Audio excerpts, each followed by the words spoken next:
بعضی اتفاقا در دنیا اثر عمیقی رو تاریخ میذاره اما هیچ نشونی روی زمین ازشون باقی نمیمونه. اینجا محل نبرد هستینگز هستش. پس از نزدیک به 1000 سال هیچ اثری از اون نبرد خونین الان اونجا دیده نمیشه، اما در همین جا بود که سرنوشت انگلستان تغییر کرد، جایی که یه پادشاه کشته شد و پیروز اون تاج و تخت رو تصاحب کرد. حالا قبل از اینکه به این جنگ بپردازیم خیلی سریع مرور بکنیم که ببینیم قبلش توی این جزیره اصلا چه خبر بوده و کیا زندگی میکردن.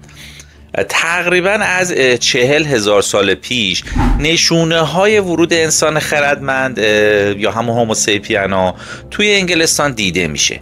البته خب موقع که اسمش انگلستان نبوده دیگه. حالا از حدود 10,000 سال تا 4,000 سال قبل از میلاد هم انسان‌های شکارچی گردآورنده بعد از عصر یخبندان زندگی در دسته‌های کوچیک رو در اونجا شروع میکنن و از 4,000 سال تا 2500 سال قبل از میلاد هم مهاجرای اروپایی اومدن اونجا و در از آغاز کشاورزی و دامداری و ساخت روستاها و بناهایی مثل استونهنج و اینها بوده. بعد از اون هم عصر برنز و بعدش هم عصر آهن که قبایل سلت در از ساکنان اصلی اونجا میشن و تا سال 43 میلادی این روند ادامه پیدا میکنه تا با ورود رومی ها دوران رومی شروع میشه اونجا. البته قبل از این سال هم رومی ها توسط جولیوس سزار حمله هایی به این جزیره شمالی کرده بودن که البته که بیشتر جنبه قدرت نمایی داشت و میخواستن این قبایل رو یه جوری مثلا عقب بزنن.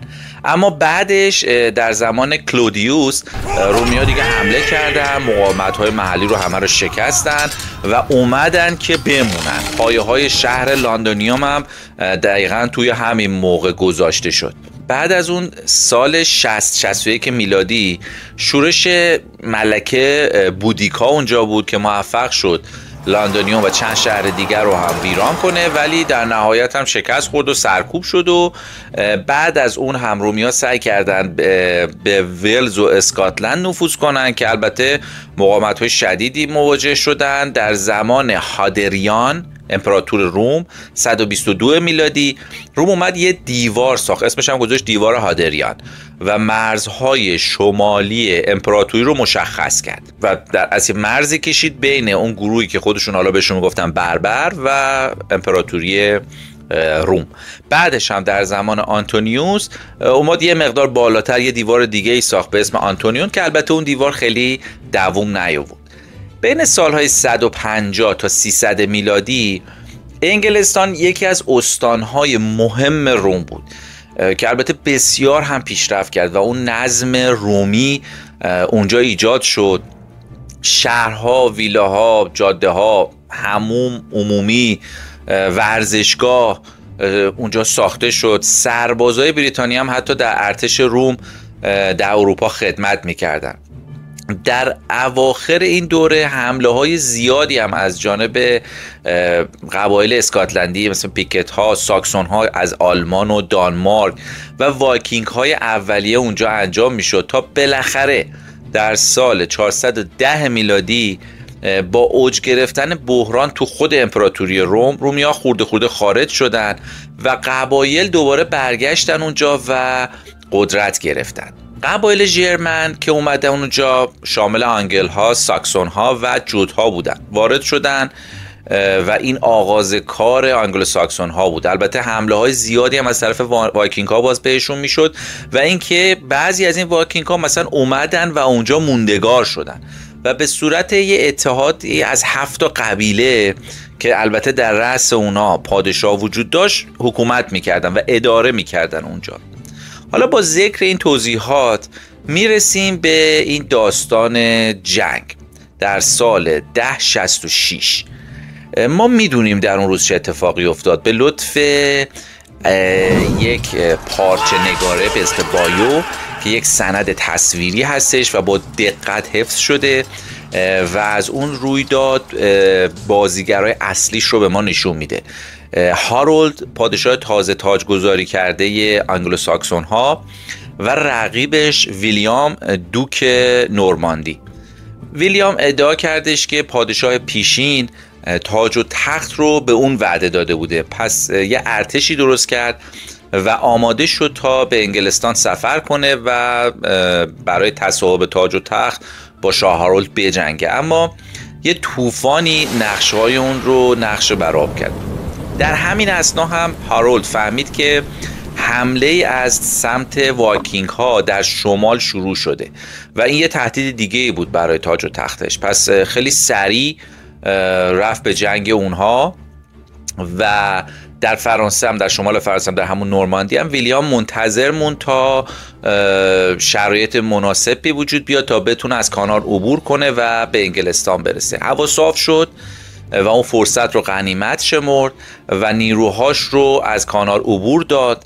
در فاصله 250 مایلی شمال هم هارولد وایکینگ ها رو شکست داده بود و با شنیدن خبر ورود ویلیام ارتشش رو سامان داد و مجدد به سمت جنوب حرکت کرد.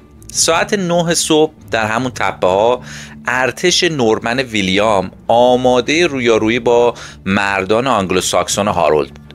صحنه نبرد مهیا شده بود و جایزه نهایی هم چیزی نبودش جز خود انگلستان.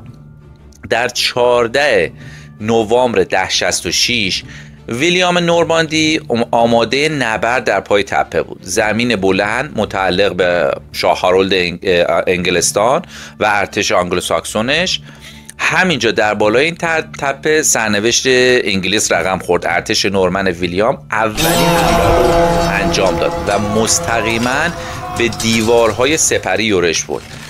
اگرچه ارتش ویلیام با شدت به دیوارهای سپری می جنگید، اما اونها تسلیم نمی شدن. هرگاه یه مردی سقوط می کرد و کشته می شد، یکی دیگه می اومد و جای اون رو می گرفت و این سپرهای در هم پیچیده در شکل بسیار فشرده مانعی تقریباً غیر قابل نفوذ ایجاد کرده بودند. با درک این که ارتش اون نمیتونه دیوار سپری رو بشکنه، ویلیام دستور عقب نشینی میده. این عقب نشینی ظاهری ویلیام مؤثر واقع میشه و ارتش آنگلو ساکسون دیوار سپری خودش رو میشکنه و شکاف‌هایی در اون ایجاد میشه. فرصت حمله رو برای ویلیام فراهم میکنه. وندل ها صفوفی از مردان قوی هیکل بودند که برای عقب زدن مهاجمان مستقر شده بودند، اما ویلیام برای اونا هم یه پاسخی داشت: کمانداران دقیق زن خودش. سوار نظام مرگبار نورمن ها آماده حمله بودند، اما ابتدا نیروهای ویلیام باید نیزه‌دارای دشمن رو از میدون به در می‌کردن. کسایی که با نیزه های محکم خودشون میتونستن به راحتی اسب‌ها رو از پای در بیارن. ارتش آنگلو ساکسون در هم ریخته بود. دیوار سپرهاشون خنثی شده بود و تعدادشون هم در حال کاهش بود. الان تنها چیزی که بین ویلیام و پیروزی وجود داشت خود شخص هارولد بود. شاه آنگلو ساکسون ها هارولد سقوط کرده بود. در این آشفتگی برخی از سربازای وفادار تا پای جان می جنگیدن. ارتش آنگلو ساکسون بدون رهبر شکست خورده، آخرین نیروها هم رها کردن و برای حفظ جونشون فرار کردن. نورمن ها پیروزی بر شاه انگلستان رو جشن گرفتن، اما جستجوی ویلیام برای حکومت بر انگلستان تازه شروع شده بود. همه اینها با استفاده از ابزارها و مصالح همون قرون وسطایی هم انجام شد. در نبرد هستینگز مرگ یک نفر مسیر تاریخ رو تغییر داد. شاه آنگلو ساکسون هارولد در اینجا در ساحل جنوبی انگلستان کشته شد و ارتش اون توسط ویلیام نورماندی شکست خورد. حکومت آنگلو ساکسون ها هم برای همیشه تموم شد. در کلیسای وستمینستر در کریسمس 1066 ویلیام تاجگذاری کرد و اولین پادشاه نورمن انگلستان شد. حالا اون باید قدرت خودش رو در سراسر این کشور تثبیت میکرد. شروع کرد به ساخت کلیسا، قلعه های بزرگی در نقاط مختلف و استراتژیک، چیزی که شبیه اونها قبلا در انگلستان دیده نشده بود. این سازه ها دقیقاً به جمعیت آنگلو ساکسون یادآوری میکرد که چه کسی داره حکومت میکنه. اما همه راضی به زندگی کردن تحت حکومت نورمن ها نبودن. شورش‌های انگلوساکسون در سراسر کشور شروع شد. شاه ویلیام به سرعت برای سرکوب این شورش‌ها اقدام کرد. اما یه نقطه بود که نارضایتی در اون خارج از کنترل بود. شمال انگلستان در سال 1069 گروهی از اربابان نورسمنبریا با مهاجمان وایکینگ یه اتحاد تشکیل دادن. اونها به سمت یورک حرکت کردن، شهری که تحت کنترل نورمن‌ها بود. شهر بزرگی بود، کلیسای جامع و مهمی اونجا بود که هنوز توسط دیوارهای باستانی روم محافظت میشد. اما این دیوارها هم نتونستن یورک رو نجات بدن و شهر و قلعه به دست شورشی‌ها افتاد. شاه ویلیام، پادشاهی که تازه پادشاهیش رو تشکیل داده بود، خودش رو در معرض تهدید دید. اون مجبور شد شهر رو دوباره تحت کنترل نورمن‌ها در بیاره. ویلیام چاره‌ای نداشت جز اینکه مردانش رو به سمت شمال حرکت بده، به سمت یورک بره. اما وقتی نیروهای نورمن به سمت یورک در حرکت بودن، سوال این بود که آیا میتونن اونجا راحت تسخیر بکنن و با چه میزان از مقاومت از سوی شورشیان روبرو میشن. ویلیام فاتح با ارتش نورمن خودش به سمت شمال حرکت کرد، مصمم برای بازپسگیری شهر یورک که در مسیر شورشیان بود. اما تو همین مسیر شهرهای شورشی دیگه ای هم بودن که پناهگاه دشمنان شمالی ویلیام بودن. اون مجبور شد این شهرها رو هم به زور پس بگیره. نورمن‌ها شهر میدلزبرو رو فتح کردن و حضور خودشون رو در شمال مستحکم‌تر کردن. با رسیدن نیروهای کمکی، ویلیام به منابع بیشتری برای تأمین نیازهای ارتش خودش نیاز داشت و حفظ توان کامل ارتش نیازمند تلاش مستمر اون بود. یه شهر شورشی دیگه به اسم فولفورد در برابر ویلیام مقاومت کرد. با سرکوب شورشیان فولفورد، ویلیام یک گام دیگه به یورک نزدیک شد.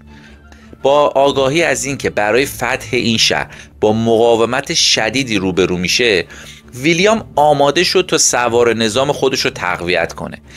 در همون حین ارتش نورمن مورد حمله شدیدی از دانها قرار گرفت. ارتش ویلیام حمله دانها رو دفع کرد، اما اونها تهدید کردند که برمیگردن، مگر اینکه ویلیام با پرداخت طلا اونها رو راضی کنه که خب این کار هم انجام شد. برای همین ویلیام بعد از اون تونست به سمت یورک بره، ارتش خودش رو وارد یورک بکنه، شروع به غارت شهر کرد. در حالی که به سمت قلعه مرکزی پیش میرفت، قلعه به دست نورمن‌ها افتاد و یورک دوباره تحت کنترل اونا شد. شورش شمال تموم شد و ویلیام فاتح به عنوان پادشاه انگلستان بدون رقیب کار خودش رو ادامه داد.